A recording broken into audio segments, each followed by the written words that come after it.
Salut à toutes et à tous sur cette chaîne, donc sur la liberté financière. Donc pour une vidéo très importante qui est un petit peu différente, même très différente de la plupart des vidéos que j'ai pu faire ici sur des points de marché, sur la bourse, sur des techniques financières. C'est une vidéo qui a pour objectif vraiment de vous sensibiliser à ce qui arrive actuellement, à ce qui se passe en ce moment, qui vous concerne à toutes et à tous, hein, que vous soyez étudiant, salarié, entrepreneur, investisseur, chômeur, retraité, vous êtes toutes et tous concernés par le sujet, hein, cette problématique en cours, hein, liée aux pénuries et à l'inflation. Donc bah, je vous engage vraiment à partager cette vidéo vraiment à tout votre entourage parce que on est tous concernés par la problématique en cours.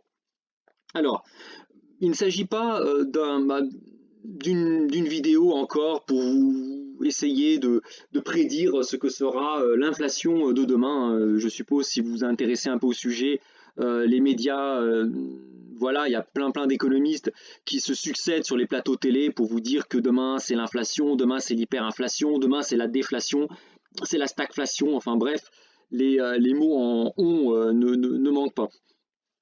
Moi, mon objectif dans cette vidéo, c'est de vous présenter un scénario, hein, qui est un scénario qui a de grandes chances de se réaliser, qui est un scénario vraiment d'emballement de l'inflation, mais surtout pour vous expliquer comment s'en protéger et comment même en profiter. Parce qu'au moment où je vous parle, il y a énormément de personnes qui profitent de l'inflation en cours, hein, voilà, dont moi j'en profite un petit peu également. Et mon objectif, c'est de partager un petit peu mes tuyaux et mes connaissances voilà, pour que ça ne soit pas une fatalité. Alors, un petit rappel historique, hein, l'inflation, c'est une hausse auto-entretenue des prix qui finit très souvent par appauvrir un grand nombre de personnes.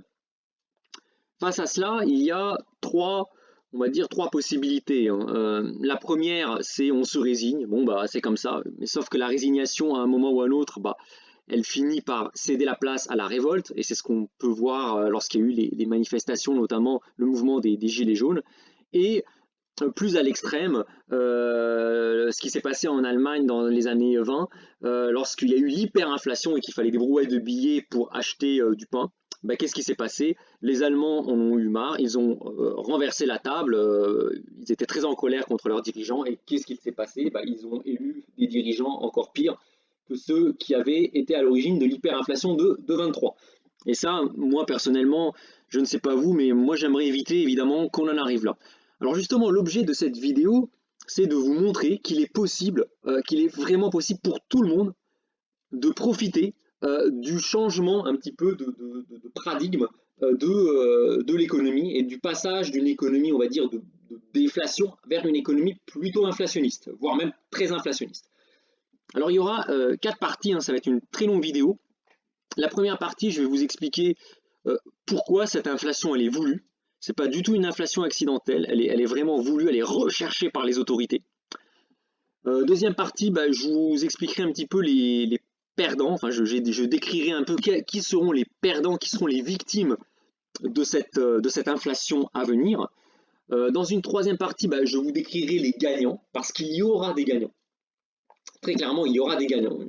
Et enfin, je termine par la dernière partie pour vous expliquer comment chacune d'entre vous, que vous soyez retraité, étudiant, salarié, entrepreneur, comment vous pouvez tirer parti, tirer profit de ce changement de paradigme qui est l'arrivée de l'inflation et l'érosion, voire même l'accélération de la destruction de nos monnaies.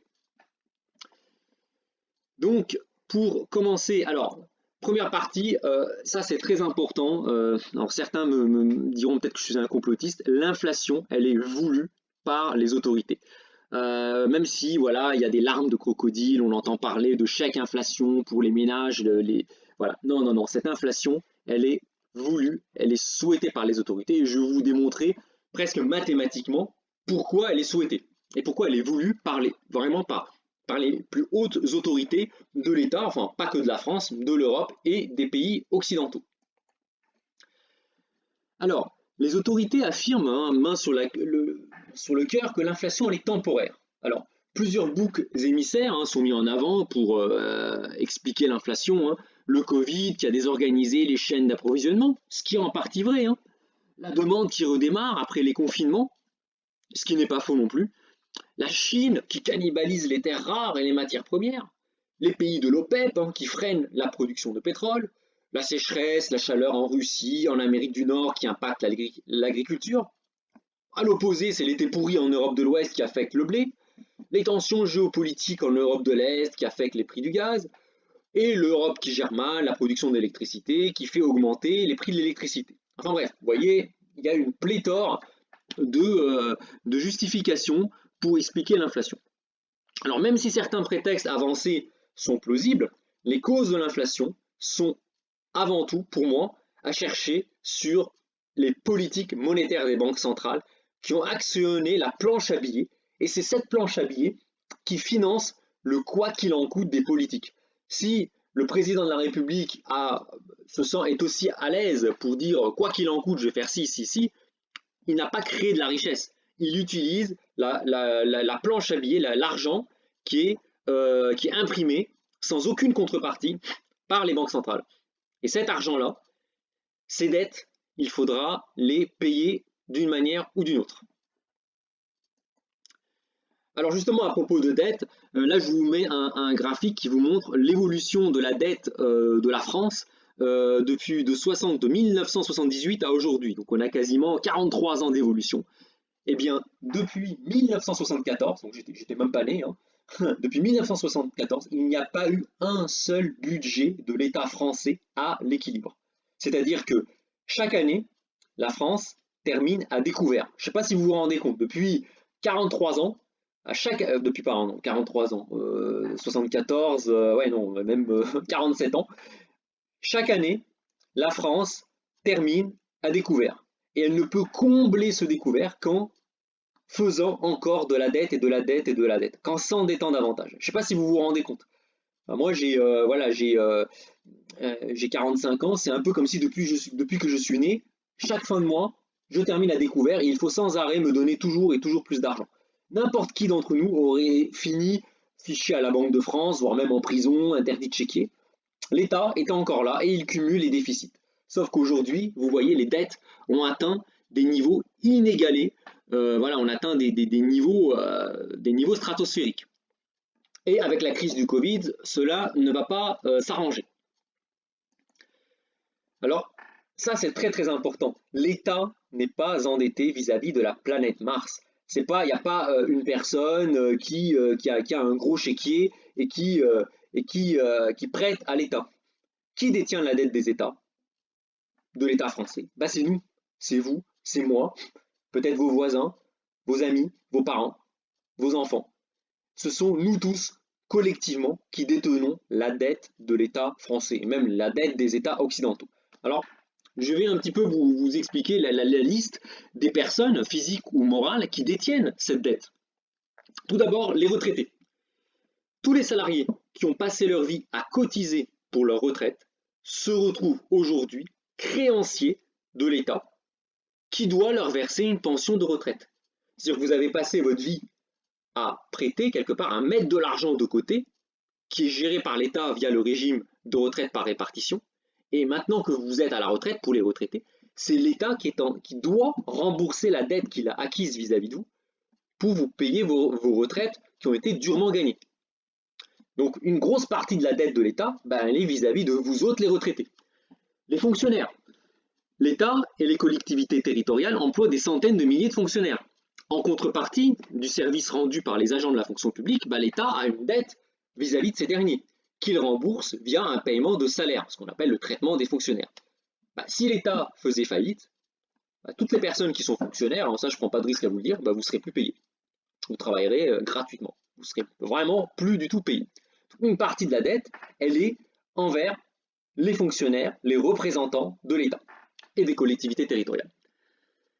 Troisième point où se trouvent les dettes de l'État, cette fois-ci via les banques, ce sont les comptes courants.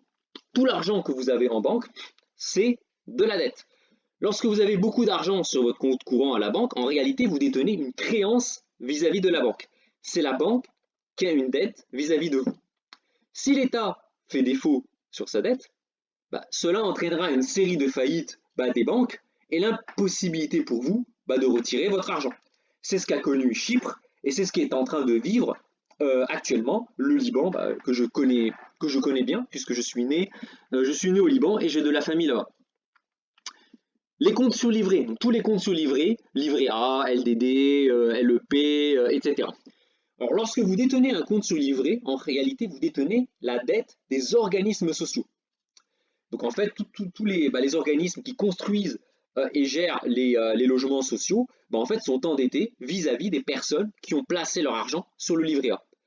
En cas de défaut de l'État, vous vous doutez bien que les organismes de logements sociaux ne pourront plus rembourser leurs dettes, ce qui provoquera la ruine des détenteurs des comptes sur livret. Alors attention, je ne dis pas qu'il faut retirer tout l'argent du livret A, etc. C'est important d'avoir, moi-même j'ai de l'argent, j'ai un livret A et j'ai de l'argent dessus, mais comme épargne de précaution. Les comptes sur livret ne doivent pas être un support d'investissement à proprement parler.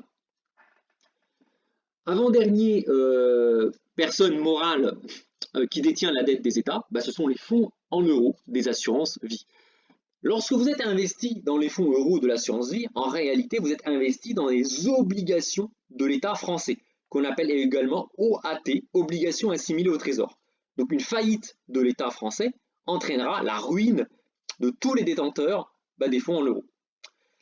Et enfin, dernière catégorie de créanciers vis-à-vis de l'État, ce sont les investisseurs étrangers. Et donc si la France faisait faillite, par exemple, les investisseurs étrangers, ils arrêteraient de nous prêter. Et là, ça serait vraiment la catastrophe. Alors, on a une dette, on sait malheureusement qu'elle est abyssale. Quelles sont les solutions pour rembourser cette dette? Et c'est là où je vais petit à petit arriver à l'inflation. La première solution, c'est la croissance.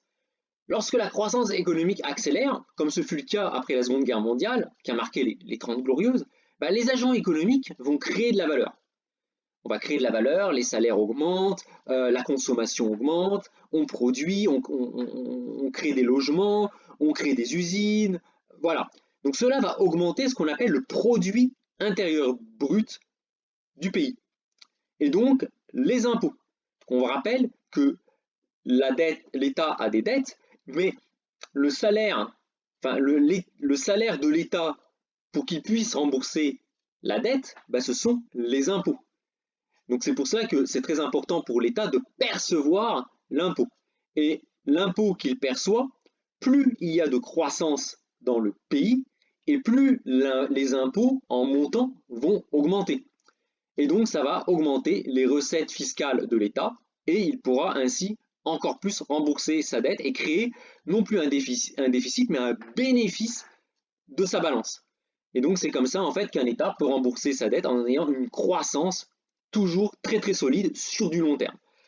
Alors vous vous doutez bien que cette solution, elle paraît difficilement concevable aujourd'hui sur le long terme, même si on a une reprise post-Covid.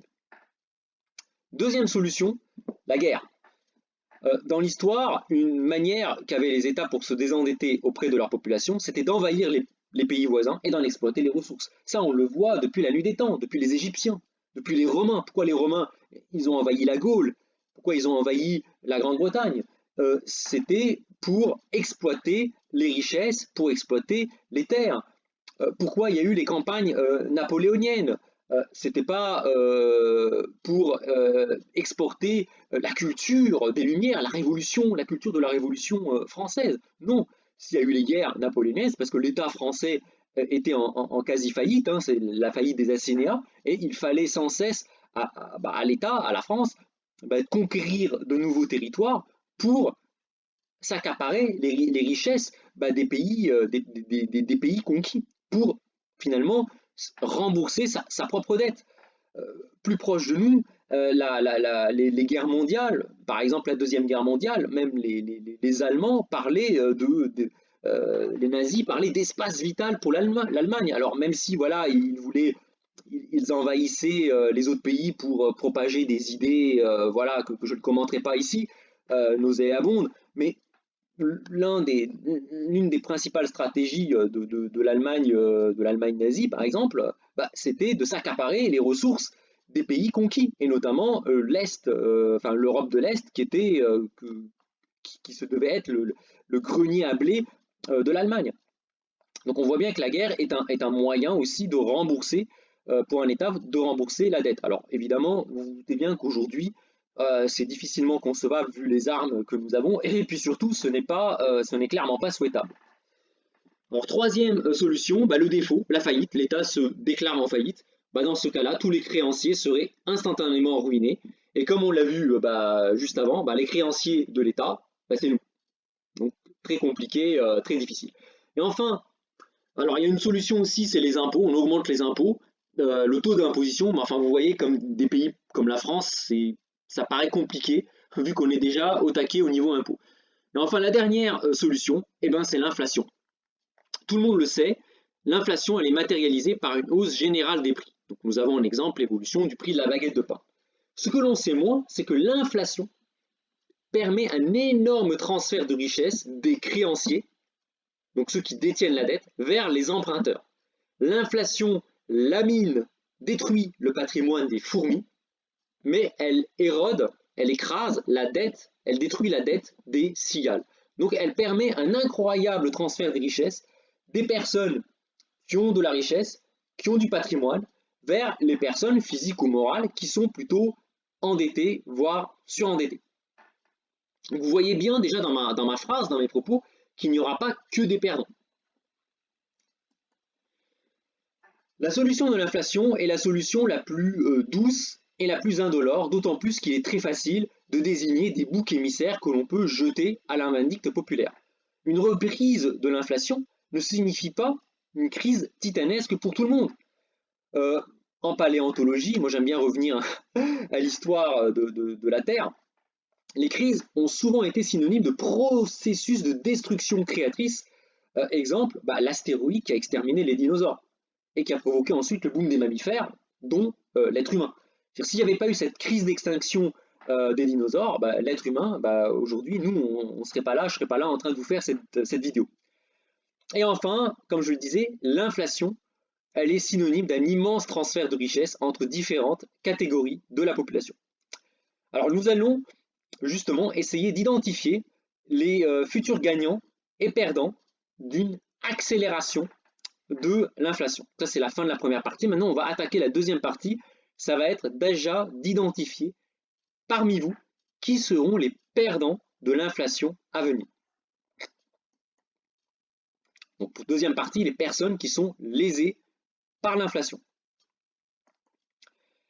Alors, les personnes qui seront lésées par l'inflation, de manière générale, sont celles qui sont le plus dépendantes de l'État. C'est assez logique, c'est cohérent. Qui est très endetté aujourd'hui? C'est l'État, les collectivités. Donc plus vous êtes proche, plus vous êtes dépendant de l'État, et plus vous êtes menacé, votre pouvoir d'achat sera menacé par l'inflation à venir. Alors, première catégorie de personnes qui dépendent le plus de l'État, j'en parlais tout à l'heure, les retraités. Il ne faudra pas se faire d'illusions. L'État surendetté fera en sorte que les pensions de retraite n'augmentent quasiment pas, ou très peu. En effet, c'est mathématique, si les pensions des retraités sont revalorisées, cela augmentera mécaniquement la dette de l'État. En revanche, si l'inflation accélère, bah, l'État pourra payer les pensions de retraite en monnaie de singe. Donc par ailleurs, en parallèle de la hausse de l'inflation, l'État est en train de plancher sur une vaste réforme de la taxe foncière, consistant à calculer un loyer fictif sur les propriétaires de résidences principales ayant fini de payer leur crédit. Donc cela pourrait entraîner à terme une très forte hausse de la taxe foncière à partir des années 2025-2026, qui évidemment impactera les retraités, dont beaucoup sont propriétaires de leur résidence principale. Alors attention, il ne faut pas me faire dire ce que j'ai pas dit, c'est très important, malgré tout, de devenir propriétaire de sa résidence principale avec la remontée de l'inflation. Au moins, si vous avez un crédit pour pour rembourser votre résidence principale, au moins votre crédit, il est à taux fixe, il ne va pas augmenter. Alors que si vous êtes encore locataire, vous doutez bien que le loyer, il va suivre l'inflation. Et enfin, je termine, hein, toujours pour les retraités, hein, écoutez-moi bien, voilà, si prenez le temps un petit peu de digérer un peu ce que je dis. Attention à la propagande anti-retraité qui va arriver. Il n'est pas exclu que face à la grogne des retraités qui seront davantage ponctionnés via la taxe foncière et qui verront leur pension érodée par l'inflation, l'État fasse marcher la propagande suivante. Il est normal que les retraités se serrent la ceinture car ils ont pu acheter de l'immobilier bon marché quand ils étaient actifs et ils doivent à présent contribuer à l'effort national de redressement. Je vois bien un homme politique ou une femme politique sortir un discours comme ça pour quelque part stigmatiser les retraités qui seront perdants, qui seront les grands perdants naturels de l'inflation qui pourrait fortement s'accélérer. Alors justement, je vais vous expliquer dans cette vidéo comment, même si vous êtes retraité, comment vous pouvez vous en sortir et tirer profit de ce qui va arriver. Alors aussi, une autre catégorie hein, avec les retraités qui est très proche des retraités qui sera lésée par l'inflation, ce sont les conquérants de la liberté financière. Donc évidemment, je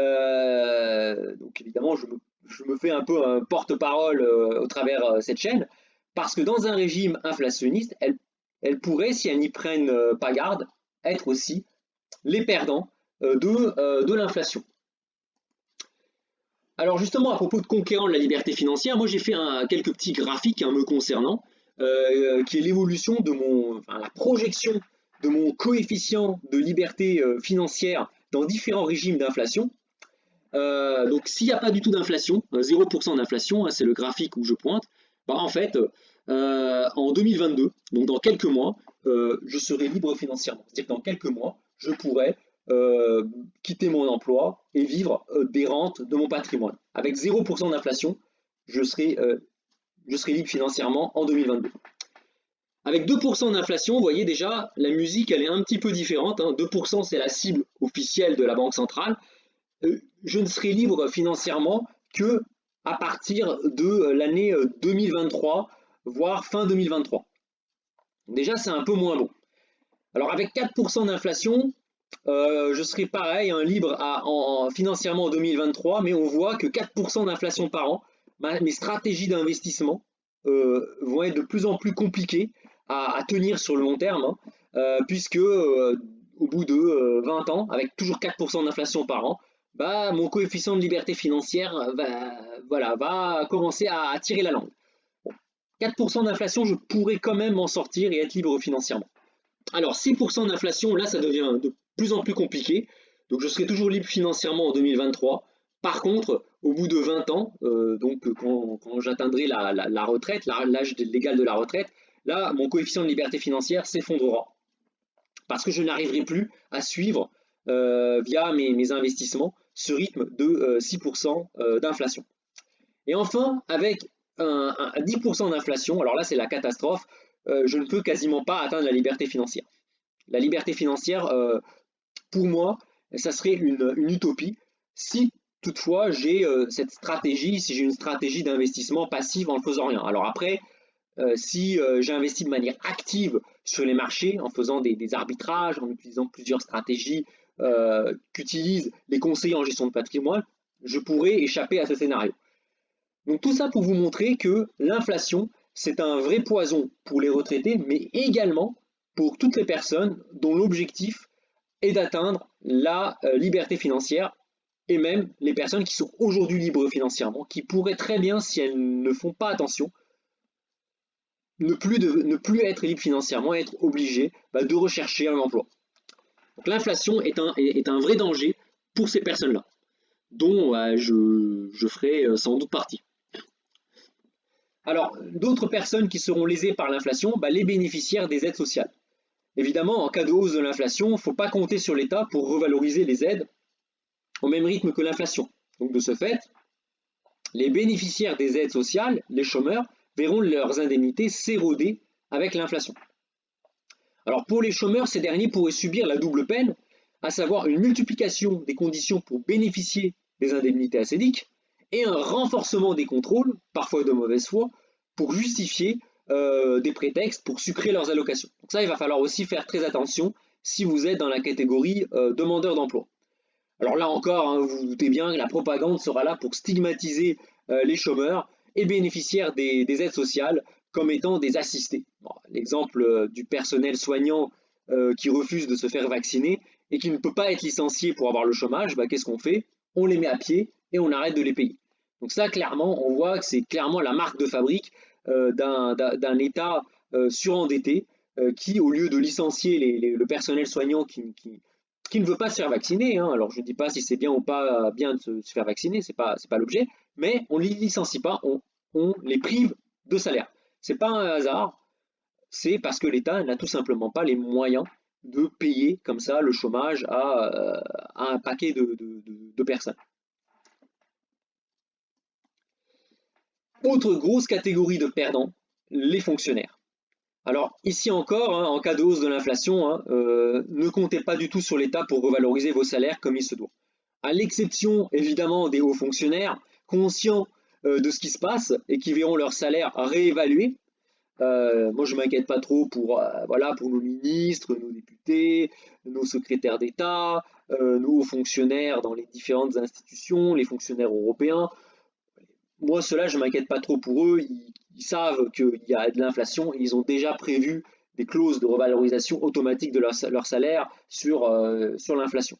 Non, par contre, ceux qui vont être lésés, ben, c'est vraiment la fonction publique de la classe moyenne. Les infirmiers, les policiers, les pompiers, les enseignants, les militaires, etc.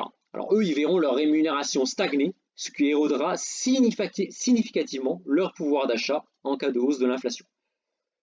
Et là encore, il y aura la propagande qui sera là pour stigmatiser les agents de la fonction publique qui, en contrepartie de l'absence de revalorisation de salaire, auront la sécurité de l'emploi. Ça, je le vois venir gros comme une maison. L'État qui, lorsqu'il verra les fonctionnaires se plaindre qui ne sont pas assez payés, qui ne sont pas augmentés, vous allez voir, on va vous rabâcher que vous devez être content d'occuper le poste que vous avez parce qu'on ne peut pas vous virer. Une propagande encore plus douce consistera à glorifier les agents publics en indiquant qu'ils se battent pour le bien public, pour la gloire. C'est un peu le stakhanovisme qui dominait en Union soviétique. Mais bon, vous le savez, hein, comme moi, que tous les encensements du monde ne remplissent pas un frigo vide.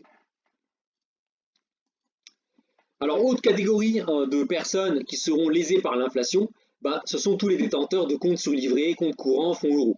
Hein, comme indiqué précédemment, les principaux créanciers de l'État, ce sont les épargnants investis dans les actifs suivants, les comptes courants, les comptes surlivrés, les fonds euros des assurances. Donc, comme ces supports de placement sont assis sur des dettes d'État, d'organismes sociaux, de collectivités et de banques, bah, les autorités feront ce qu'il faut pour que les taux de rémunération ne suivent pas l'inflation. Si par exemple, j'ai fait un petit exemple tout simple, hein, si le taux de rémunération de ces placements est à 1% par an et avec une inflation à 5% par an, bah, un épargnant, en 10 ans, il aura perdu l'équivalent de 35% de son épargne. C'est énorme. Donc là, je vous ai fait un petit aperçu hein, sur 10 ans. Si vous avez votre argent, vous avez 1000 euros qui sont placés sur un fonds euro, un livret A, rémunéré à 1%, et ben avec une inflation à 5% par an, vos 1000 euros, en réalité, ne vaudront plus que 630 euros dans 10 ans. Avec une inflation à 5% par an, avec 10% par an, je ne vous fais même pas de dessin, vous êtes à peut-être 400 euros. Voilà, donc c'est énorme. Donc vous avez une baisse de pouvoir d'achat qui va être énorme sur votre épargne.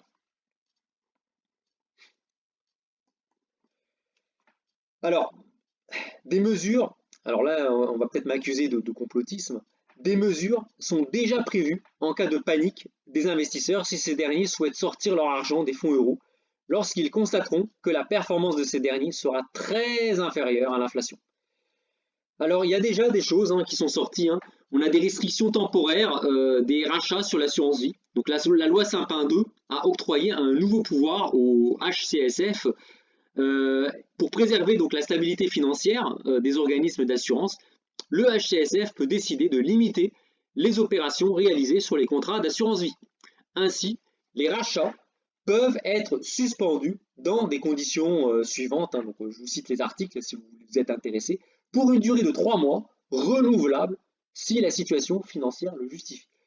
Donc, ce type de mesure peut être facilement généralisé aux détenteurs de comptes surlivrés sur les comptes courants au-delà de certains plafonds, comme ça a été le cas à Chypre et comme c'est le cas au Liban.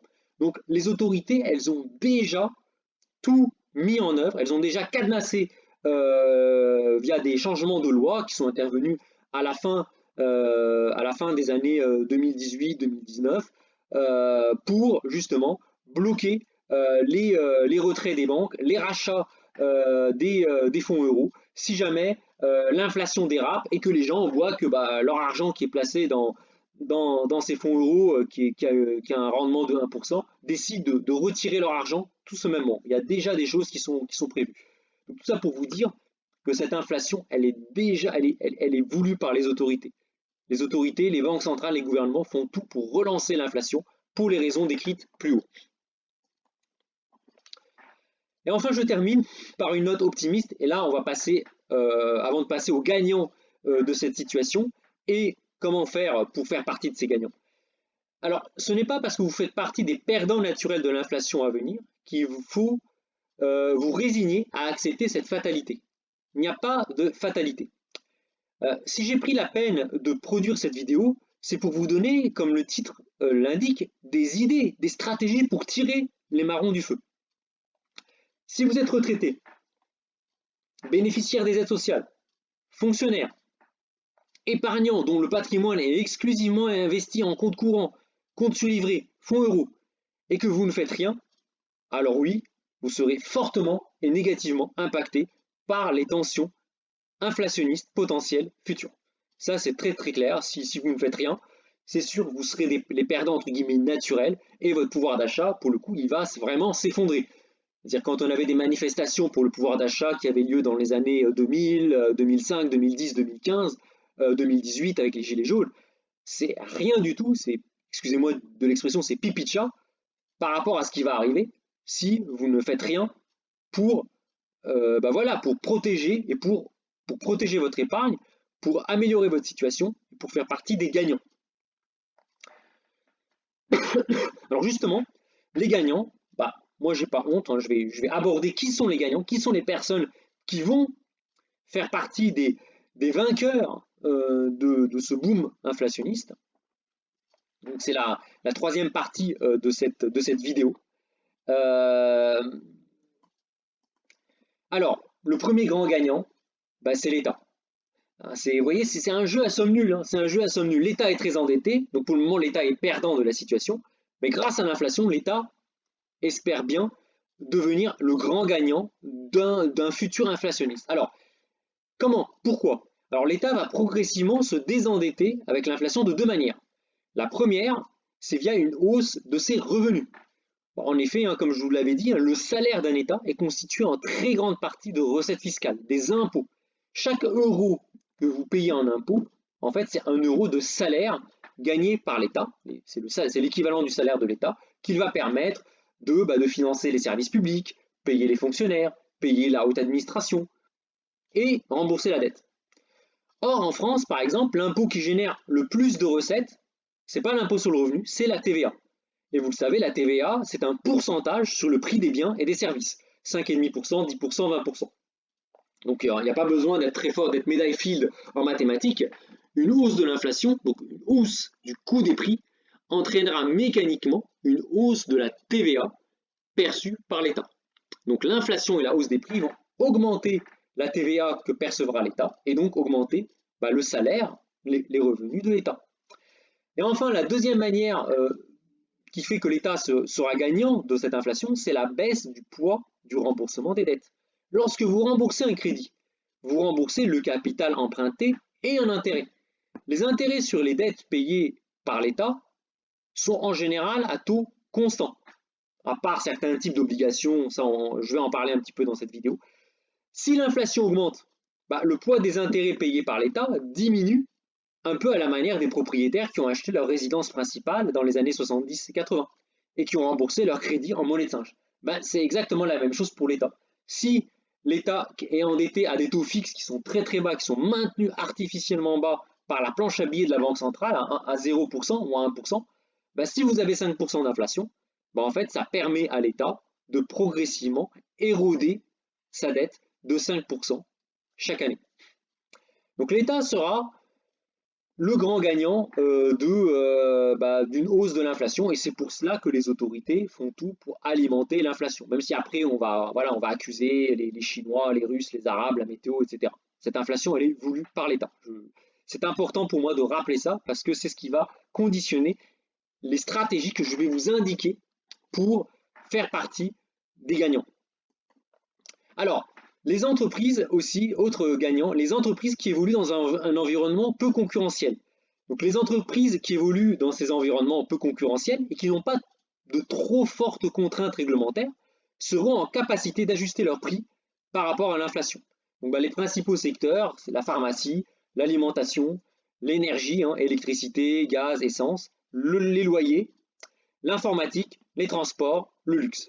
Et là, je vous mets un petit graphique. Alors, le graphique à côté, c'est l'évolution de la valorisation du prix de l'action de LVMH.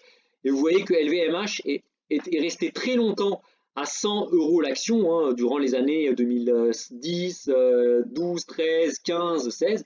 Et ce n'est que depuis 2020, vous voyez, vous avez eu la crise du Covid, là, la petite baisse là. Et depuis 2020, bam, l'action LVMH a explosé. Et ce qui explique aussi pourquoi la fortune de Bernard Arnault a été multipliée par 5. Et comme par hasard, la planche à billets en mode atomique a été déclenchée avec la crise du Covid, donc entre mars 2020 et aujourd'hui. Et comme par hasard, qu'est-ce qui a un des secteurs qui a profité le plus de cette planche à billets, c'est le luxe. C'est pas un hasard, parce que les traders savent très très bien que planche à billets égale inflation, grande chance d'avoir de l'inflation, égale hausse, capacité de LVMH et d'autres à répercuter l'inflation sur les prix de leurs sacs, des bijoux qu'ils vont vendre à leurs clients. Donc on voit bien, cette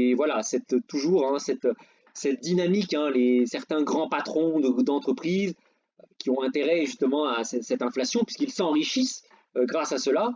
Le gouvernement, les pouvoirs politiques et les gouvernements qui représentent l'État qui a intérêt à se désendetter, et les banques centrales qui font marcher la planche à billets. Donc on voit bien comment tout ce petit monde marche de concert, et avec l'accélération de l'inflation, il y aura des gagnants. Et des gagnants, donc là vous avez des exemples de secteurs, d'entreprises qui pourront sortir gagnantes de cette inflation. Troisième grand gagnant de l'inflation, et là ça va peut-être vous surprendre, les salariés. Alors après des années de pression à la baisse sur les salaires, le vent semble tourner en faveur des salariés. Alors les médias en France en parlent peu, mais dans de plus en plus de secteurs, le pouvoir est passé en faveur des salariés vis-à-vis des employeurs. Dans beaucoup de secteurs, santé, artisanat, hôtellerie, restauration, bâtiment, travaux publics, informatique, data science, actuariat, finance, chauffeur routier, coiffeur, il y a à présent plus d'offres d'emploi que de candidats. Retenez bien ceci, dans tous ces secteurs, et il y en a sans doute d'autres, renseignez-vous, il y a plus d'offres d'emploi que de candidats. Très important, donc je répète. Alors, la raison est simple, aux métiers structurellement en pénurie de main-d'œuvre, comme les métiers de la santé, se sont ajoutés d'autres secteurs en raison des chèques distribués par les gouvernements. Beaucoup de salariés ont profité des chèques, du chômage partiel, du télétravail pour changer de vie, voire même quitter le marché du travail, ce qui a diminué mécaniquement le nombre de candidats.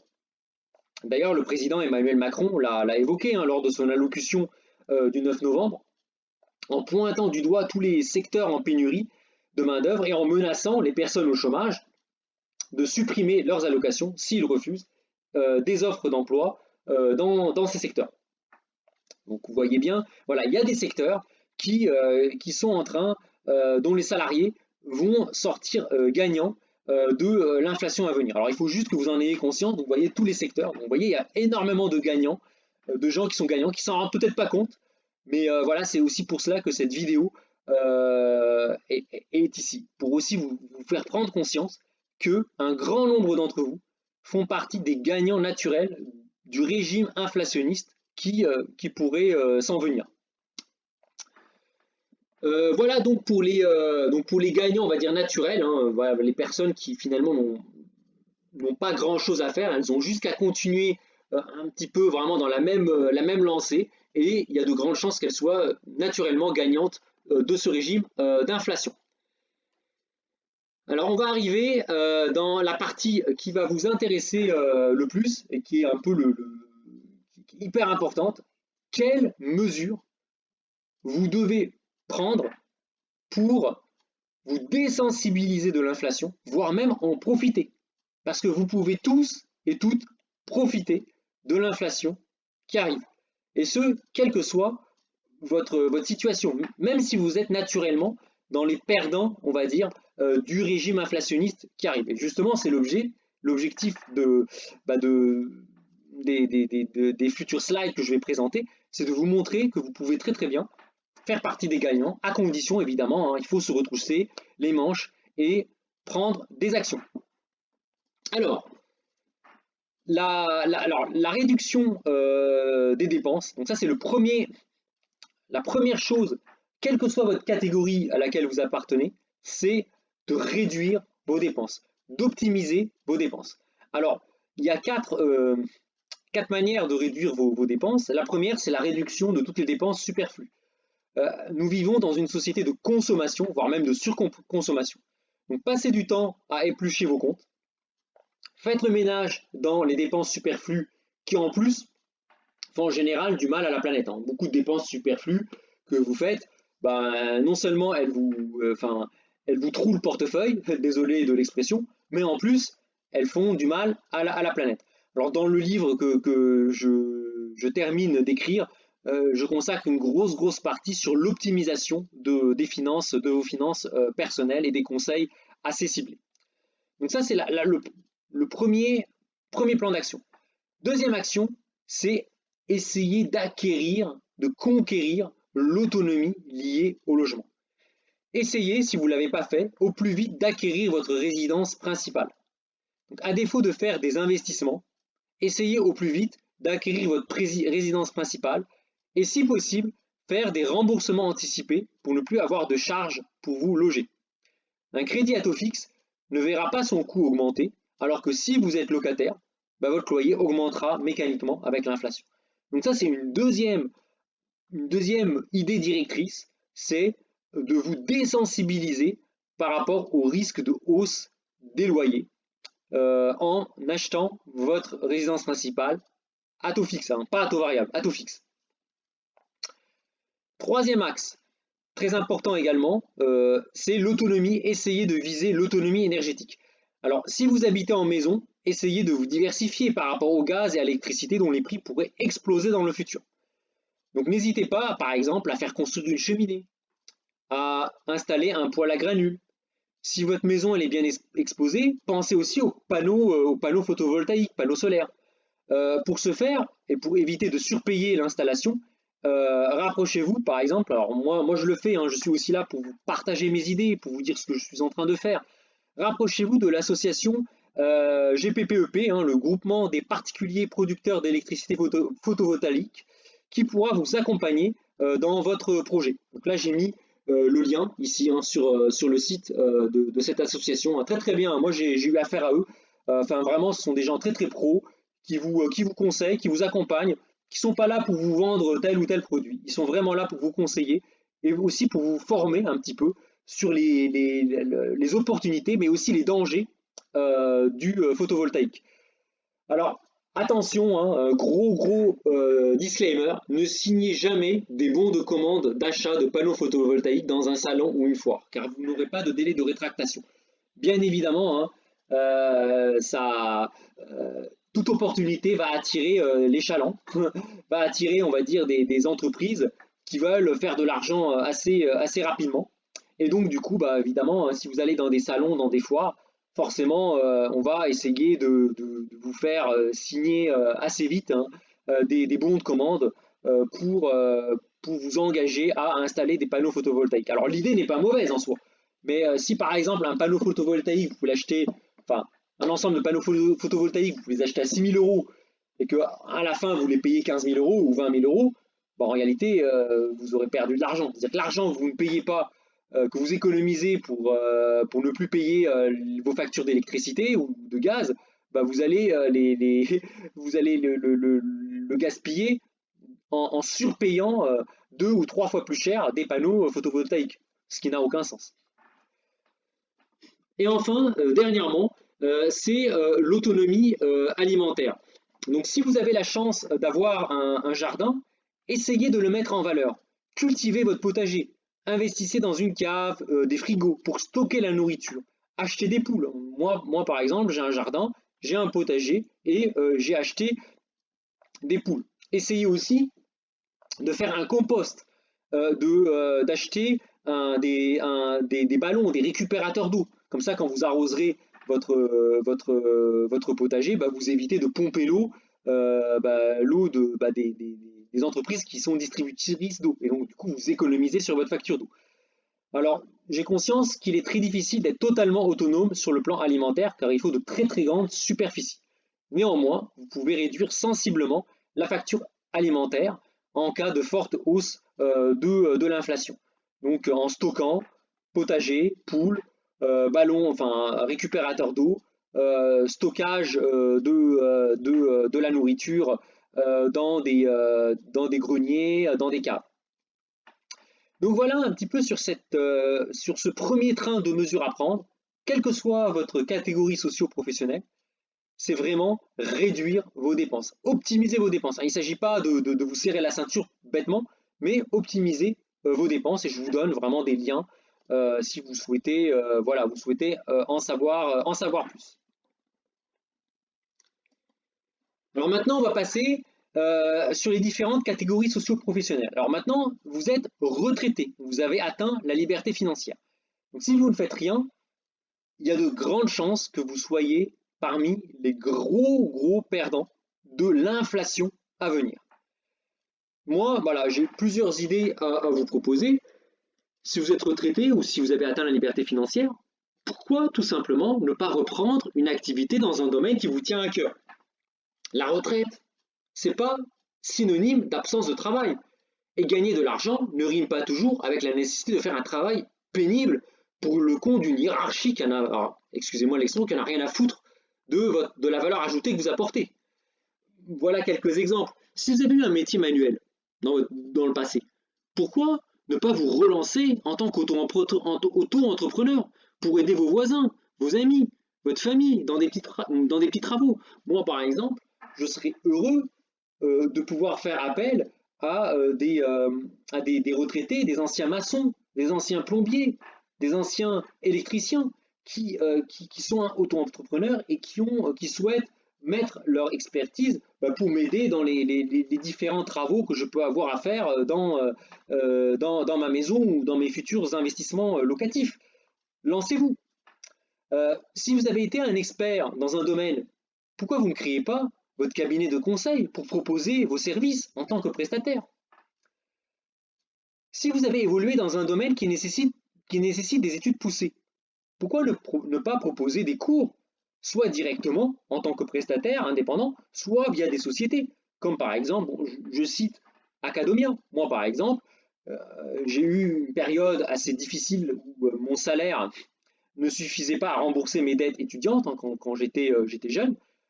J'ai envoyé mon CV à Academia dans les années 2002-2003 et j'ai pu dispenser en parallèle de mon travail de cours de maths qui a aidé des élèves et qui en même temps m'a permis d'avoir des compléments de revenus. Donc si vous êtes à la retraite, que vous avez vous avez fait des études, vous avez une discipline enseignable, académique qui vous tient à cœur, les maths, le français, l'anglais, la physique, la chimie, pourquoi vous ne criez pas, vous ne donnez pas des cours, vous avez une énorme valeur ajoutée. Bon là je donne des exemples, donc comme vous le voyez, les exemples ne manquent pas. Et au-delà de l'aspect matériel, être utile à la société constitue une véritable source d'épanouissement. Là je vais parler un petit peu de moi. Me concernant, une fois que j'aurai atteint la liberté financière, par principe, je ne compte clairement pas me bailler aux corneilles et profiter de mes rentes pour passer mon temps à jouer aux jeux vidéo. Alors bien sûr, je vais jouer sans doute un petit peu aux jeux vidéo, j'adore ça. Je vais sans doute faire des randonnées, j'adore la rando. Je vais peut-être m'inscrire à des tournois d'échecs, j'adore les jeux d'échecs. J'ai plein de projets quand je serai libre financièrement. Je veux éditer le livre que je suis en train d'écrire. J'ai envie de continuer à développer cette chaîne. Vous voyez, cette chaîne, je présente des slides, mais j'ai envie voilà, d'acheter des outils un peu plus pro pour vous présenter des vidéos un peu plus dynamiques. J'ai envie de lancer une activité, pourquoi pas, de conseil en gestion de patrimoine. Je pense que mes compétences peuvent aider un grand nombre de personnes, de nos concitoyens, à mieux gérer leur épargne. J'ai envie d'adhérer à une association d'aide aux surendettés, donner des cours particuliers, notamment en mathématiques, faire des missions, pourquoi pas, des missions de conseil en actuariat, et mettre des gens en relation, des candidats qui sont un peu en galère, qui cherchent à trouver du boulot, bah, je peux très bien les mettre en relation avec des entreprises qui, elles, cherchent à recruter. Donc là, c'est qu'un exemple, je ne suis pas là en train de parler de moi, pour vous parler de moi, pour me mettre en avant, mais regardez le nombre, voilà, si vous êtes à la retraite, regardez le nombre d'opportunités que vous pouvez avoir de reprendre une activité, pas forcément à temps plein, ça peut être à temps partiel, ça peut être, voilà, ça peut être à certaines saisons, vous pouvez très bien travailler que l'hiver ou que l'été, mais reprendre une activité en parallèle, voilà, c'est pas forcément signe de pénibilité. Vous rendez un grand service à la collectivité, à la société, et vous faites quelque chose qui vous tient à cœur, et, pardonnez-moi l'expression, vous mettez du beurre dans les épinards, vous arrondissez vos fins de mois, et vous aurez un salaire qui, lui, pour le coup, suivra l'inflation, contrairement à votre pension qui, elle, malheureusement, va rester bloquée. Et enfin, je termine. Le cerveau, bah, c'est un muscle qui a besoin d'être stimulé indépendamment de l'aspect pécunier. Demain, c'est pas parce que, imaginons, vous pouvez vous téléporter d'un point à l'autre sans marcher, bah, je vous fiche mon billet que si vous arrêtez de marcher, si vous appuyez sur un bouton pour vous téléporter d'un point à l'autre, vous allez avoir de très graves problèmes de santé. D'ailleurs, on commence à le voir aujourd'hui avec la sédentarité, hein. Bah, le cerveau, c'est pareil. Le cerveau, si vous voulez limiter les risques de développer une maladie d'Alzheimer ou autre, bah, c'est de faire travailler votre cerveau. Et il n'y a rien de mieux pour travailler son cerveau que de se rendre utile, de faire des choses utiles à la société.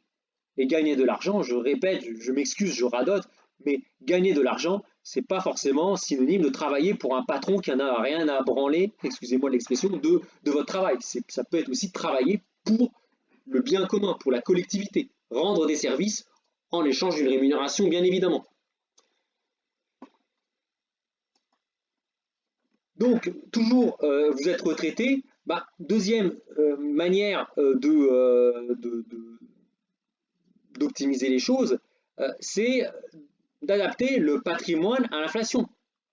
Donc, en complément ou à défaut de reprendre une activité, vous pouvez dynamiser votre patrimoine pour le rendre plus adapté à la situation. Il existe tout un tas d'investissements qui vous permettent de profiter de la hausse des matières premières. On n'arrête pas de dire oh là là, les matières premières, elles augmentent, la catastrophe. Mais vous pouvez, vous, soit tout seul, soit à l'aide d'un conseiller, profiter de ça. Vous pouvez investir dans des actifs dont la valorisation va suivre le cours des matières premières. Moi, par exemple, j'ai certaines personnes de ma famille dont je gère un petit peu certains placements, ils peuvent en témoigner, ils gagnent de l'argent sur le pétrole aujourd'hui. Ils gagnent de l'argent sur le pétrole, ils gagnent de l'argent sur l'or, justement parce que je m'y connais un peu et je sais où placer cet argent. Et ces personnes-là, voilà, certaines sont à la retraite et elles voient leur épargne augmenter et c'est plutôt bien.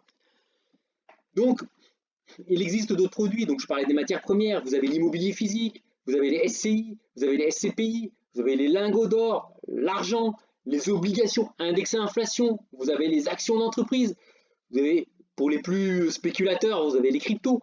Bref, il y a énormément de manières de dynamiser votre patrimoine que le simple livret A. Donc attention, voyez le gros point d'exclamation, il y a quand même 3 cas à distinguer. Vous êtes aguerri sur la bourse et l'immobilier, Dans ce cas-là, vous êtes à la retraite, lancez-vous après avoir pris le temps de faire votre propre analyse. Deuxième cas, vous êtes novice sur la bourse et l'immobilier, mais vous êtes passionné par le sujet. Dans ce cas-là, formez-vous, lisez des livres, adhérez à des clubs d'investissement pour ne pas être isolé avant d'investir votre argent. Et puis surtout, regardez Internet, regardez le nombre de vidéos qu'il y a gratuitement sur Internet où vous pouvez vous former. Et enfin, dernièrement, vous êtes novice, vous n'avez ni le temps ni l'envie de vous plonger dans cet univers. Ça, je peux tout à fait le comprendre, hein. On ne peut pas forcément tout aimer.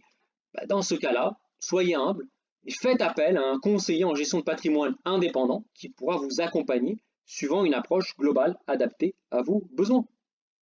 Voilà. Donc deuxième bloc, adaptez votre patrimoine à l'inflation pour le rendre résilient à l'inflation. Et enfin, dernier point que je ne détaillerai pas parce que j'en ai parlé avant, optimisez vos dépenses comme j'en ai parlé plus haut.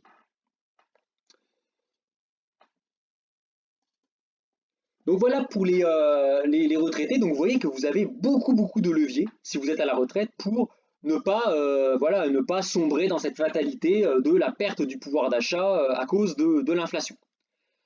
Alors on va passer maintenant à une deuxième catégorie, les fonctionnaires. Alors il y a plusieurs cas. Donc vous êtes fonctionnaire, mais vous souhaitez rester dans la fonction publique. C'est tout en votre honneur de vouloir rester fidèle serviteur de l'État. On a besoin de policiers, d'infirmiers, d'enseignants, de pompiers, de soldats, de militaires. Néanmoins, la loyauté et les convictions, comme je l'ai dit, elles ne remplissent pas un frigo. Donc si vous avez la motivation de rester dans la fonction publique, malgré le fait que votre salaire ne suivra pas l'inflation, bougez-vous. Si les augmentations ne viennent pas à vous, allez vers les augmentations, bougez-vous, jouez le jeu du système, en passant notamment des concours pour gravir les échelons de la fonction publique. Il existe un très très beau levier dans la fonction publique pour gravir les échelons et avoir des augmentations de salaire, c'est de passer des concours en interne et avoir des augmentations, non pas des augmentations systématiques, mais des augmentations au mérite. Et on sait que dans la fonction publique, une grosse partie du mérite, c'est passer des concours pour gravir des échelons. Donc ça, c'est la première catégorie de fonctionnaires. C'est si vraiment vous souhaitez rester dans la fonction publique. Deuxième catégorie, c'est vous souhaitez quitter la fonction publique. Vous en avez marre et justement, vous vous dites, j'en ai marre de mon métier, j'en ai marre des conditions de mon métier, et en plus, il y a l'inflation qui bouffe mon salaire. Essayez justement de faire un business plan sur l'activité que vous ciblez pour évaluer si le projet est réalisable. Rencontrez des personnes qui sont dans le secteur ou l'activité que vous ciblez pour vous faire une idée.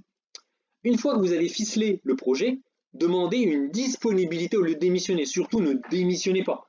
Vous demandez une disponibilité pour tester votre projet. Et enfin, si le test est concluant, alors là, vous pouvez démissionner. Voilà pour le deuxième bloc. Et surtout, troisième gros bloc, profitez de la sécurité de l'emploi, surtout si vous pensez partir pour développer votre patrimoine. Les fonctionnaires, si vous êtes fonctionnaire, vous avez une très très belle carte à jouer. Les banques adorent les fonctionnaires et leur accordent des conditions d'emprunt particulièrement intéressantes. Profitez de cela pour faire marcher à plein le développement patrimonial via ce que j'appelle l'effet de levier du crédit immobilier.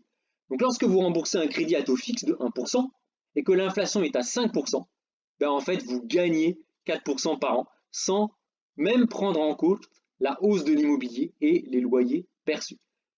Donc vous voyez comment vous pouvez profiter de l'inflation. On a des taux qui sont très bas, qui sont à 1%, qui ont peu de chances de remonter parce que la banque centrale imprime de l'argent pour laisser les taux bas pour que l'État puisse vous endetter, se désendetter, pardon.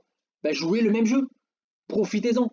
Endettez-vous à taux fixe à 1%, en plus vous êtes très bien noté, vous êtes fonctionnaire, pour investir dans l'immobilier et profitez juste de l'inflation pour finalement voir votre patrimoine augmenter naturellement avec l'inflation et vous rembourser à la fin votre crédit immobilier en monnaie de singe. Donc ça, c'est une très très belle carte à jouer si vous êtes agent de la fonction publique. Alors, Autre catégorie dont on va parler, vous êtes étudiant. Vous voyez bien, hein, cette vidéo, elle s'adresse vraiment à tout le monde. Donc vous êtes étudiant. Alors, ciblez les filières pour lesquelles il y a des débouchés. Alors c'est fini le temps où l'employabilité dépend du nombre d'années d'études. Il est aujourd'hui beaucoup plus facile d'obtenir un emploi après un CAP en cuisine ou en maçonnerie qu'après un doctorat en art byzantin. Moi, quand j'étais jeune, quand j'étais à l'école, c'était vraiment, voilà, les professeurs nous disaient il faut être fort en maths pour faire, ou en histoire, en géo, en français pour faire un bac plus 5. Il faut avoir le bac, et puis voilà, il faut faire un master, etc. Bon, par contre, oh là là, si vous n'êtes pas bon, enfin, les profs hein, disaient vous ferez une filière manuelle.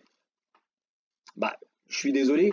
Alors peut-être qu'avant, c'était très bien, il fallait pas faire un métier manuel, il fallait faire un bac plus 5.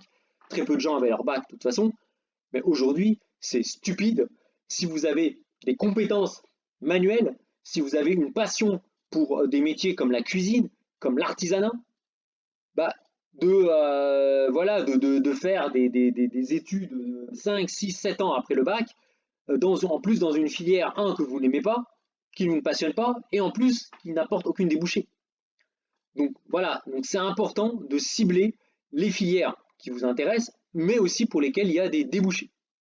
Premier conseil pour vous les étudiants. Deuxième conseil, allier la théorie à la pratique.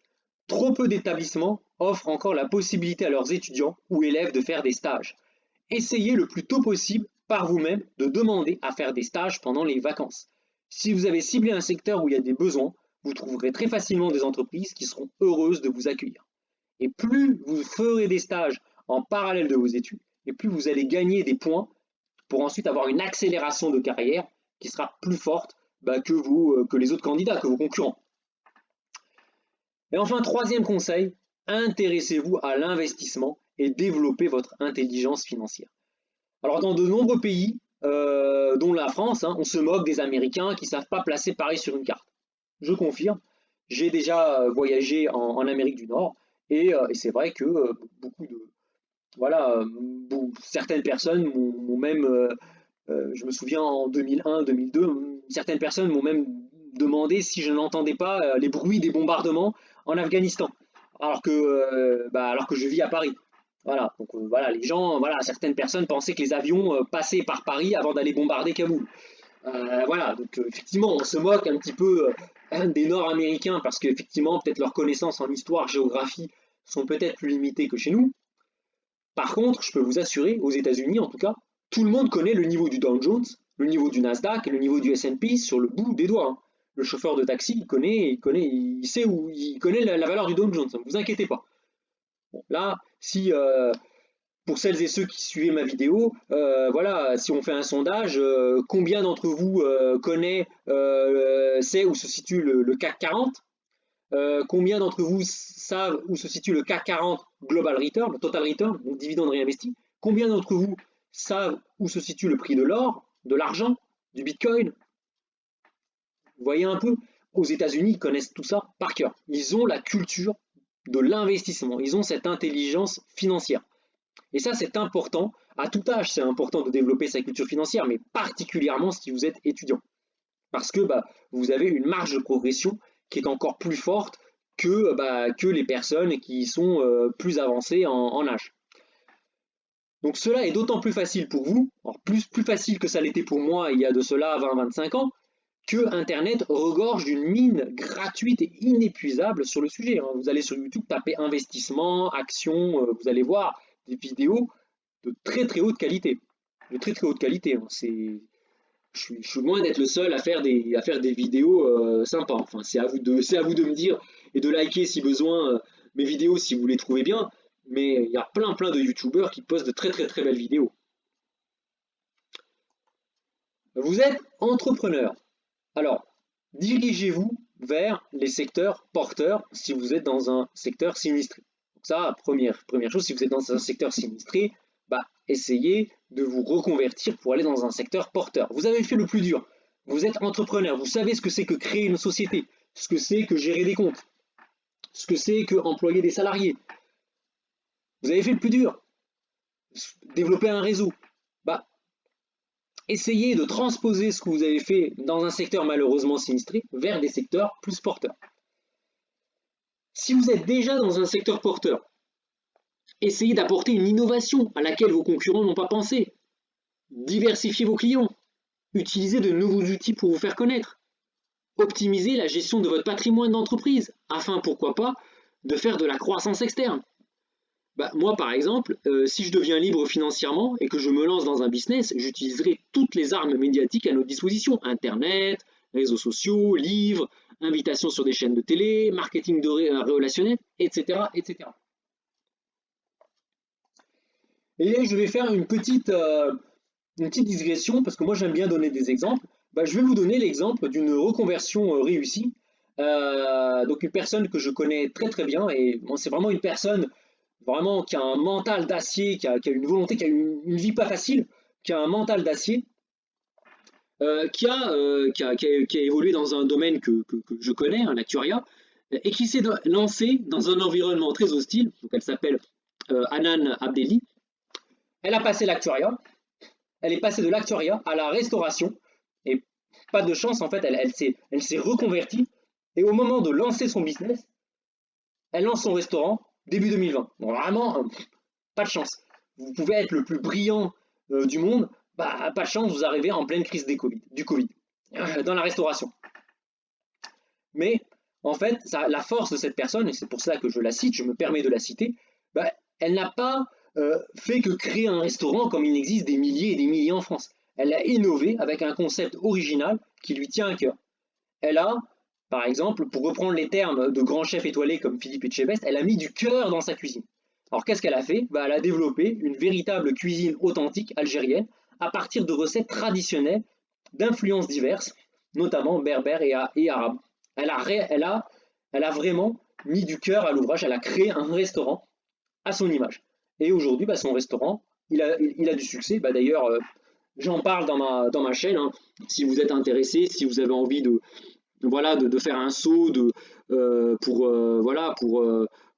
manger, je vous mets les coordonnées du restaurant. Cette personne-là, je la connais très très bien. Elle s'est battue, c'est une battante. Et elle est passée pourtant d'un secteur qui était, l'actuariat, qui est un des secteurs qui a le vent en proue vers la restauration. Elle s'est battue et elle est arrivée en pleine crise du Covid. Donc vraiment, elle n'a pas eu de peau, malgré tout. Voilà un exemple de réussite. Donc tout ça pour vous dire que cet exemple-là, les gagnants et les perdants ne sont pas connus d'avance. Alors évidemment, vous pouvez faire partie des gagnants naturels ou des perdants naturels. Moi, par exemple, avec ma pathologie, ma maladie, je fais partie finalement des gens qui sont plutôt perdants, qui ne sont pas favorisés. Mais rassurez-vous, je suis loin de me considérer comme les perdants. Je vais même être un des grands gagnants de la situation de l'inflation qui arrive. Et je fais déjà partie des gagnants quand je regarde l'évolution de mon patrimoine alors que mon salaire ne fait que baisser depuis 10 ans.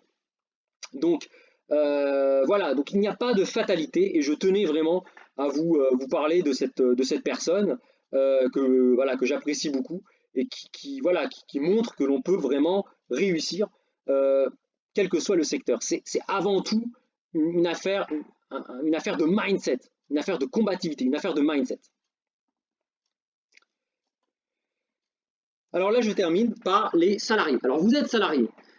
Alors là, je vous fais un résumé de la situation actuelle. Je vais m'attarder un petit peu sur cette catégorie. Alors, résumé de la situation actuelle. Geoffroy Roux de Bézieux, patron du MEDEF, affirme, ce sont ses termes, qu'il y a des difficultés de recrutement. Il confirme l'inflation. Il confirme que beaucoup d'entreprises vont augmenter les salaires début 2022. Toujours selon lui, 57 branches en phase de négociation salariale. Encore selon lui, les salaires en France, en 2022, vont augmenter entre 2 et 4%, toutes professions confondues. Là, je vous parle de la France, je ne vous parle même pas des États-Unis, on a des hausses à 2 chiffres. Je vous parle de la France. Donc, il y a en ce moment des hausses de salaire en cours. Et ça, c'est l'aveu du patron des patrons, le patron du MEDEF, qui prône pour des hausses de salaire. C'est très rare. Et s'il en parle, c'est pas par amour pour les salariés. C'est parce qu'il voit très très bien que la force, le rapport de force, il est en faveur des salariés. En général, le discours que je vous ai cité, En général, il vient des syndicats. Là, c'est carrément le patron du MENEF qui exhorte ses collègues, les entreprises, à augmenter les salaires, les salaires de leurs salariés.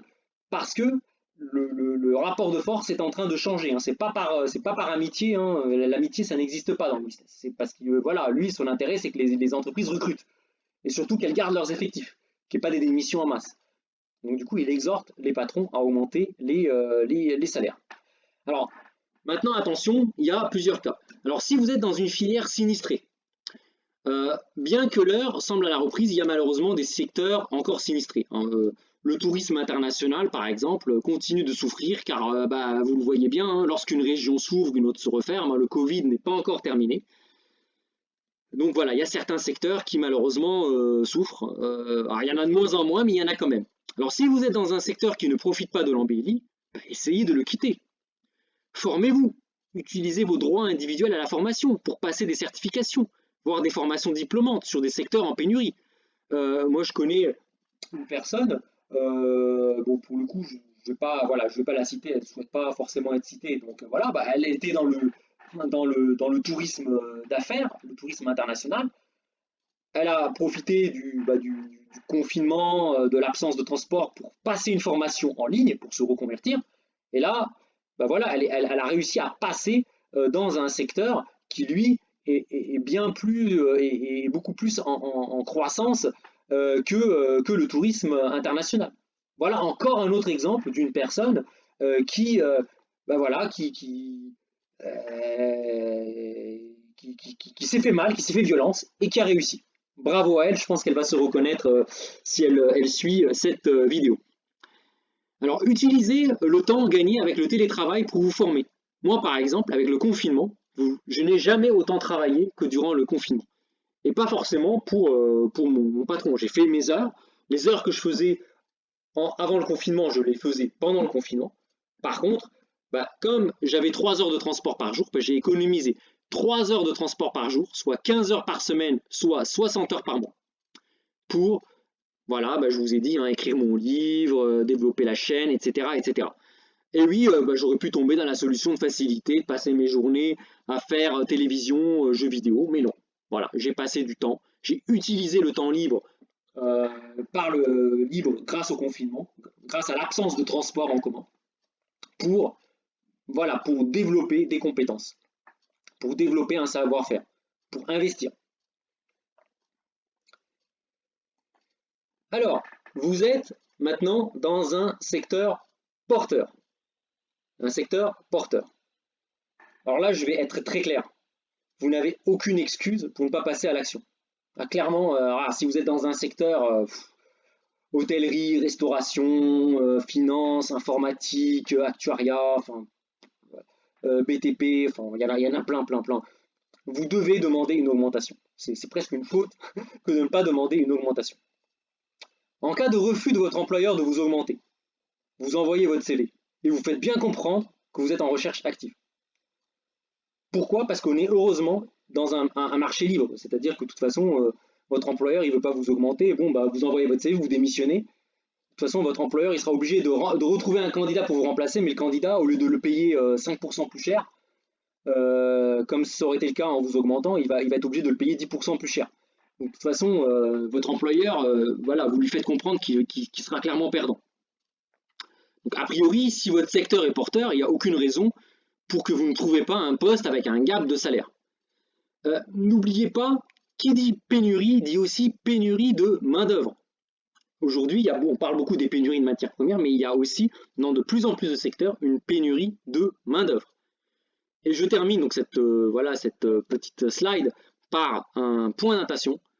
Vos collègues, votre chef, vos collaborateurs ne sont pas vos amis, ou alors ne sont pas que vos amis. Vous pouvez avoir des amis, des collègues qui deviennent vos amis. Moi, j'ai un ancien collaborateur qui est devenu mon témoin de mariage. Donc, je ne vous dis pas qu'il ne faut pas que vous ayez des amis parmi vos collègues ou votre chef ou vos collaborateurs. Moi, j'en ai plein des amis.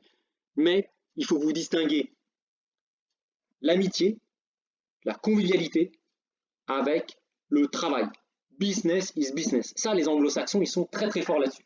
Les anglo-saxons, moi, ils m'ont impressionné. Moi, j'ai déjà vu, quitte à partir en Angleterre, en Suisse, un chef invitait son collaborateur chez lui, hein, à dîner, à déjeuner, etc. Et une semaine après, le virer. Vous voyez le truc?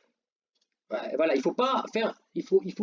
Ça c'est un vrai problème, un mal latin, on va dire. Il faut distinguer le cœur, les sentiments. On a des sentiments, on est des êtres humains, avec le business.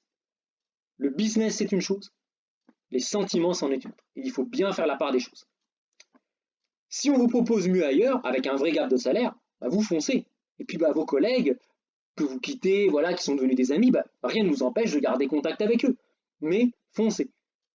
Business d'abord. Business is business. Alors, maintenant, vous allez me dire, il peut y avoir des exceptions, même si vous êtes dans un secteur porteur. Alors, les exceptions, moi, j'en ai listé quelques-unes. Alors, vous êtes déjà dans le top les mieux payés qui évoluent dans un marché au compte-gouttes. Par exemple, les personnes qui ont déjà un salaire supérieur à 10 000 euros par mois. Voilà, effectivement, on ne peut pas parler de marché du travail, hein. Lorsque vous arrivez à des salaires comme ça, là, c'est vraiment, voilà, il y a de temps en temps un poste qui se libère, mais ça ne court pas les rues. Donc là, à mon sens, vous avez mieux à gagner en travaillant sur votre patrimoine qu'en essayant à tout prix de grappiller une augmentation. Alors si vous avez une augmentation, c'est encore mieux, hein, mais le gros du travail pour profiter de l'inflation qui arrive, ce serait de travailler sur votre stratégie patrimoniale. Premier point. Deuxième point, vous venez de changer de poste et vous êtes un nouvel arrivant. Dans ce cas-là, patientez. Si vous vous êtes bien débrouillé dans la négociation, normalement, vous avez eu un gap de salaire suffisamment important pour voilà, laisser l'inflation vous gratter, on va dire, 2 ou 3% de votre pouvoir d'achat. De toute façon, vous vous referez l'année prochaine. Dans un an, vous demanderez une augmentation et vous l'aurez sans doute. Troisième point, peut-être plus délicat, vous avez une mauvaise réputation dans votre secteur d'activité. Alors par mauvaise réputation, cela peut être dû à votre comportement dans vos postes passés ou à des événements exogènes comme des soucis de santé ou des soucis familiaux qui vous affectent et qui vous discriminent aux yeux des concurrents de votre employeur. Bah, de deux choses, si vous êtes prêt à bouger géographiquement, dans ce cas-là, vous pouvez toujours rebondir. Si vous n'êtes pas prêt à bouger géographiquement, dans ce cas-là, changez de secteur d'activité pour être dans un univers qui n'a rien à voir avec le secteur où vous vous êtes fait, entre guillemets, une mauvaise réputation. Par contre, si vous faites un effort pour changer de secteur, travaillez quand même sur vous-même. Parce que bon, si vous êtes blacklisté dans un secteur, il y a peut-être une chance, il y a peut-être une possibilité que peut-être que dans votre comportement, il y a des choses qui hérissent le poil de vos collègues, de votre hiérarchie, et qui peut malheureusement vous suivre comme un boulet. Donc essayez de travailler sur vous-même. D'ailleurs, à ce propos, voilà, pour finir un petit peu sur le salariat, j'ai une anecdote croustillante à vous raconter, alors à mon sujet cette fois. Alors la petite anecdote, elle est la suivante, très très intéressant. Alors hier, j'ai reçu un mail des syndicats d'une entreprise. Alors c'est une entreprise, je vais pas citer de nom, c'est une entreprise un peu parapublique. Alors je suis pas fonctionnaire, un peu parapublique dans laquelle je travaille. Donc il dit, hein, j'ai un peu anonymisé le mail, hein, les représentants syndicaux ont été informés que la direction propose pour 2022 des augmentations moindres que celles versées en 2021. La direction avait invoqué pour 2021 l'impact de la crise sanitaire et le taux d'inflation très bas à l'époque. En 2022, seul un salarié sur 4 sera ainsi augmenté, alors que nos salaires ne cessent de décrocher pour toutes les classifications par rapport à la concurrence. Si cela se confirmait, les représentants de l'expression collective des salariés vous interrogeraient pour activer tous les leviers, que ce soit pétition, concertation collective, grève. Bon, c'est marrant parce que quand j'ai vu ça, je me suis dit waouh, c'est retour vers le futur. Alors, regardez les petites images, c'est retour vers le futur. Là, on se croirait debout camarades, allons manifester, etc. Bon, moi voilà, alors moi je ne roule ni pour les patrons ni pour les syndicats. Hein, je critique, enfin, vous connaissez mes vidéos, hein, les hauts dirigeants, je les ai souvent critiqués, mais voilà, c'est marrant. Voilà, comme si faire grève, faire une concertation, aller changer les choses. Euh, Pourquoi utiliser des méthodes de l'histoire alors qu'il suffit de laisser travailler le marché? On est, pour le moment, dans un marché encore libre. On n'est pas encore en Union soviétique. On sera en Union soviétique, je suis d'accord, mais on n'est pas encore, voilà, le dirigeant en France pour le moment c'est Emmanuel Macron, hein. C'est pas encore Joseph Staline quoi. Voilà, c'est Emmanuel Macron qui reste quand même voilà un démocrate, quoi. On n'est pas encore en dictature. Alors c'est marrant, vous voyez, pour vous donner un exemple que le marché est très très réactif. Ce matin, donc vous voyez, donc hier je reçois un mail des syndicats comme quoi voilà on va pas être augmenté, il faut faire quelque chose. Ce matin j'ai reçu un coup de téléphone d'un chasseur de tête. Visiblement, il était au courant de la situation de mon employeur. Clairement, il a attaqué le sujet en me disant bah ouais, monsieur Bacos, on a appris que votre employeur, il n'a pas spécialement, voilà, il n'a pas de budget pour augmenter les salaires. Voilà, et carrément, il m'a attaqué directement. Voilà, il a été cash avec moi sur mes histoires de santé. Donc, vous savez, je vous en ai parlé. Bon, moi, je fais partie des gens entre guillemets blacklistés à cause de mes antécédents, on va dire médicaux.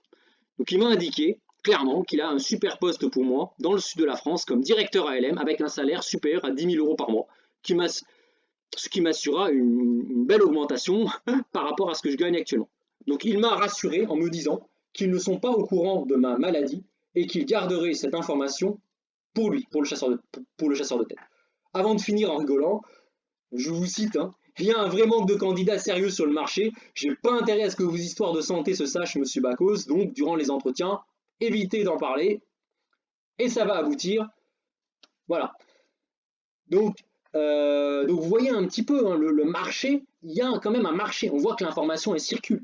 Voilà, l'employeur voilà, en question, je ne cite pas le nom, voilà, il souhaite ne pas vraiment augmenter les salaires. Le lendemain, un chasseur de tête m'appelle. Visiblement, il est informé de la situation. Il connaît mes soucis de santé, donc il s'est renseigné. Et carrément, il m'a déjà trouvé un poste auprès d'un employeur dans le sud de la France qui ne connaît pas mes problèmes de santé. Et donc, du coup, il m'assure que si je vais jusqu'au bout avec lui, bah, je vais signer, voilà, début 2022, je démarre à 10 000 euros par mois. Voilà. Donc, c'est véridique. Encore un autre exemple. Là, c'est mon exemple personnel. Bon, vous connaissez mes projets pour le futur, hein. Cette anecdote, elle est là pour vous montrer que si votre projet est d'avoir une augmentation pour 2022, enfin, c'est impossible, mais vraiment impossible de passer à côté, soit en négociant en interne, soit en quittant votre employeur, surtout si vous êtes dans un secteur porteur. Si vous êtes dans un secteur sinistré, là encore, patience, faites des efforts pour vous reconvertir. Mais si vous êtes dans un secteur porteur, voilà, à moins d'être à 10 000, 20 000 euros par mois, bon là, voilà. Mais si vous êtes dans un secteur porteur, franchement, et vous avez minimum 1 an, 2 ans d'expérience, franchement, dans l'entreprise, franchement, ça va être. Enfin, là, il n'y a pas d'excuse si vous n'avez pas d'augmentation en 2022. Voilà, je cache, hein, je suis désolé, mais là, il n'y a vraiment pas d'excuse. Même le patron du MEDEF, il dit qu'il y a des augmentations. Donc, voilà. Donc voilà pour les salariés. Alors enfin, dernière catégorie, si vous êtes un investisseur. Donc là, privilégiez hein, la diversification et l'approche patrimoniale dans une triptyque immobilier, actions, métaux précieux. Donc j'en ai déjà parlé hein, de l'investissement, mais là je vous mets un graphique qui présente en fait l'évolution des différentes classes d'actifs de 1990 à aujourd'hui. Donc là on voit que pour l'heure, quasiment tout surperforme l'inflation. C'est-à-dire que même un investisseur dans le livret A, bah, il voyait son épargne augmenter plus vite que l'inflation.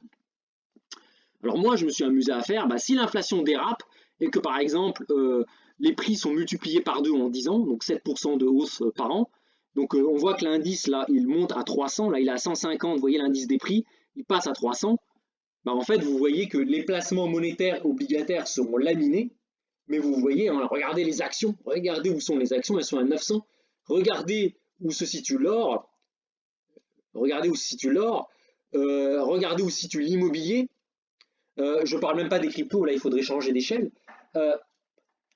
Même si l'inflation, même si les prix sont multipliés par 2, bah, vous voyez que quelqu'un qui investit sur le long terme en actions, en immobilier, en crypto, en métaux précieux, bah, finalement, lui, l'inflation, il va quasiment à peine la sentir. Il va quasiment à peine la sentir. Il aura une performance nette d'impôts et nette d'inflation qui sera très largement positive. Il continuera à s'enrichir malgré l'inflation. Et d'ailleurs, c'est ce que font les millionnaires, les 1% les plus riches aujourd'hui. Bah, ils continuent à s'enrichir justement, non pas seulement grâce à des augmentations de salaire. De toute façon, en général, les propriétaires d'entreprises, ils ne s'augmentent pas forcément, mais grâce à leur placement, grâce à leur stratégie patrimoniale. Donc ça, c'est très important. Voilà, c'est un graphique, il n'y a rien de plus officiel, hein, qui est issu du revenu, hein, je cite mes sources. Donc vous pouvez le trouver sur Internet ou l'acheter en kiosque. Donc vous voyez, voilà, vous regardez l'historique. Voilà, donc il faut que vous ayez une stratégie dynamique. Soit vous le faites directement, soit vous passez par un conseiller en gestion de patrimoine. Mais il ne faut pas rester passif si vous êtes investisseur. Alors on va passer aux conclusions. C'était une très longue vidéo, hein, je m'en excuse. On va presque arriver à 1h30 de vidéo. Alors les conclusions. Il y a énormément de possibilités pour profiter de la situation actuelle. Mais un seul mot tient la route, adaptabilité. Il faut que vous soyez agile. Il faut sortir des vieux, voilà, des vieilles pensées du début du XXe siècle. Les ouvriers contre les patrons, les syndicats contre les employeurs, les fonctionnaires contre le privé. Enfin, il faut sortir un petit peu de tout ce carcan. Voilà, il faut être adaptable. On peut aujourd'hui être à la fois salarié et entrepreneur et investisseur. On peut être actionnaire et travailleur. Euh, voilà, il faut être agile, il faut être adaptable. Donc, vous êtes à la retraite, devenez un retraité actif. Travail ne signifie pas forcément pénibilité. Être un étudiant souple et malléable. Privilégier le pragmatisme au dogmatisme et à l'amour propre. Les études manuelles versus bac plus 5, je sais pas, en études des civilisations extraterrestres. Moi, je sais pas, un bac plus 5 en études des civilisations extraterrestres et un CAP maçonnerie, il ne faut pas hésiter. Moi, si j'avais le choix entre les deux, je prends un CAP maçonnerie. Il y a de vrais débouchés.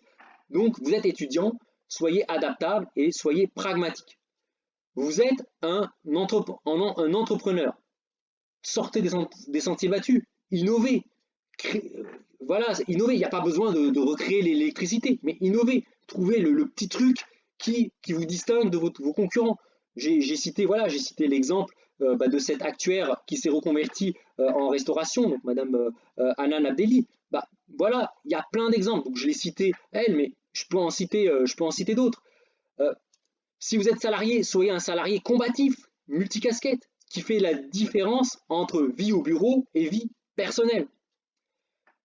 Développez votre autonomie financière. Faites la chasse aux dépenses superflues. Essayez d'accéder à la propriété. Essayez de conquérir une autonomie énergétique, une autonomie alimentaire. Et enfin, soyez un investisseur avisé. Plein de produits permettent de jouer la hausse de l'inflation et de capter pour vous les tombereaux de liquidités versés par la Banque Centrale Européenne. J'essaierai, en début 2022, j'essaierai de vous montrer un peu l'évolution de mon patrimoine en 2021. L'année 2021 n'est pas finie, mais là, mon patrimoine a augmenté à peu près voilà, j'en sais rien, mais je ne peux pas vous donner encore un chiffre précis, mais quasiment de l'équivalent de 80% du salaire que j'ai reçu.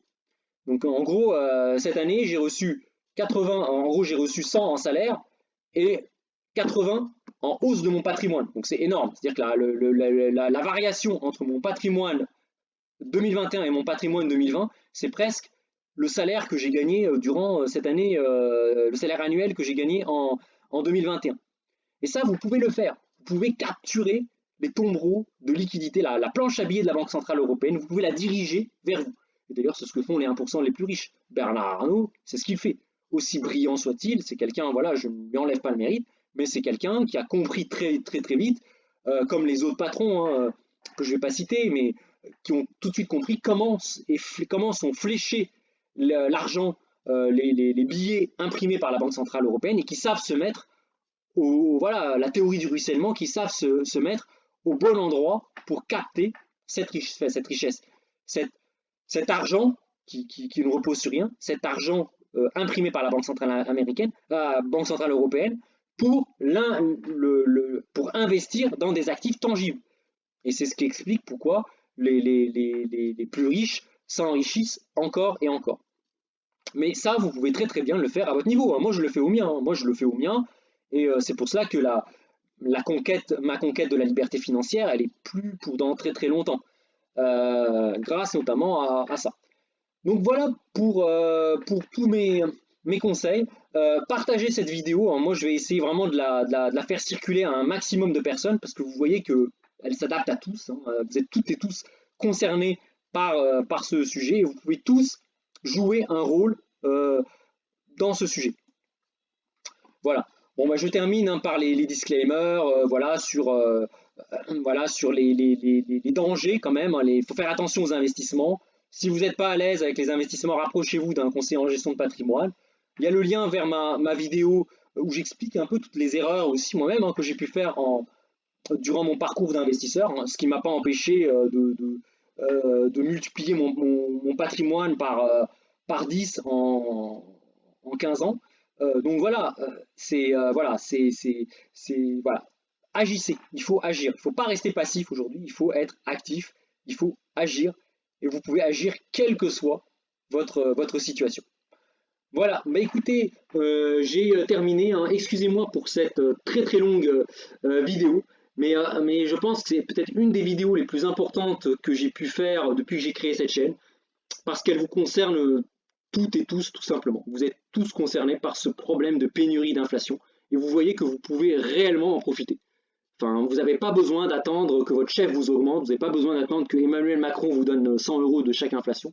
Vous pouvez dès aujourd'hui agir pour faire partie des gagnants de demain, des gagnants d'un possible changement de paradigme, d'un passage d'un monde désinflationniste, voire déflationniste, vers un monde inflationniste. Voilà, bah écoutez, je vous souhaite voilà, une bonne journée ou une bonne soirée en fonction de l'heure où vous visionnerez cette vidéo. Et j'espère vous retrouver très très bientôt pour une autre vidéo, sans doute peut-être un point de marché, avec notre CAC 40 qui continue à battre des records. Voilà, bah écoutez, à bientôt à toutes et à tous, et puis bah prenez soin de vous, et à très bientôt. Ciao!